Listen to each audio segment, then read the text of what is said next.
Welcome to this week's Investor Update. I'm Nicole Hoare, Business Development Manager here at Secretary 21 Novocastrian, and Ben from Flint Group joins me today. Welcome, Ben. Thanks, Nick. Pleasure to be here. Thank you. Ben's here for our monthly update, but what we want to get started with, I suppose, Ben, I'm just interested in knowing on what activity you're seeing with investors and in the investor market at the moment. Yeah, perfect, Nick. So I think it's quite important to understand the change over the last couple of years. So when the pandemic started in around March 2020, property did start taking off. There was less value for investors, and the further we got into the pandemic, the more investor activity dropped off. There was more owner-occupiers looking to buy. With the cheap rates, they could borrow more than they've ever had before.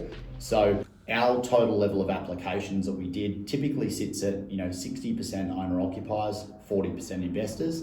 That dropped as low as about 20%, and it was there for quite a while. Probably until the last 6 to 8 months, we've actually seen investors come back.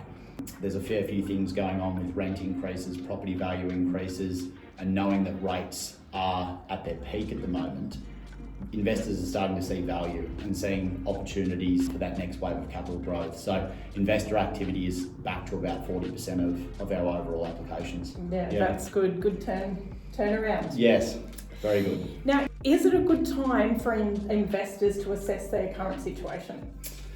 I believe so, definitely. I think that at the moment, we've got rents that have increased month on month for the last 4 years, and that's every single month nationally.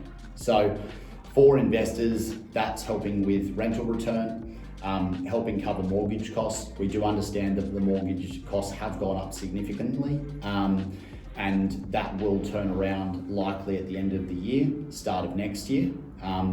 But yeah, it helps with borrowing capacity, being able to rent more. It helps with the holding costs of the property. And we don't think that's going to slow down, because the level of building approvals needed to house the net migration, transitory, and also people wanting to live in metro locations with a good work-life balance, it's going to keep pushing rents ahead for good properties. Yeah, and we've actually seen that as well. So when we go back to the pandemic and we're watching what our average rental return has been on properties, like we've gone through that process of the 500, 550, and in the last 30 days, our average on the properties that we leased, our average rent amount was $610. Yeah. So we're seeing that pattern. Yeah, exactly. So that's a perfect data capture. It's these things are happening. It's not just data that we've plucked from thin air. It really is happening. And each year when the rental agreements come up for expiry, there are a lot of people that are happy to even stay in the property and pay more for rent, because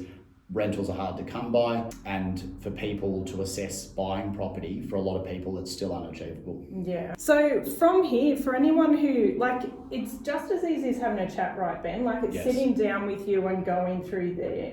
You're happy to have those conversations just to see where the investor's at, where are the homeowners at. Mm-hmm. So yeah, reach out to us. I'm Nicole Hoare, Business Development Manager, and thanks for joining me again, Ben. Pleasure.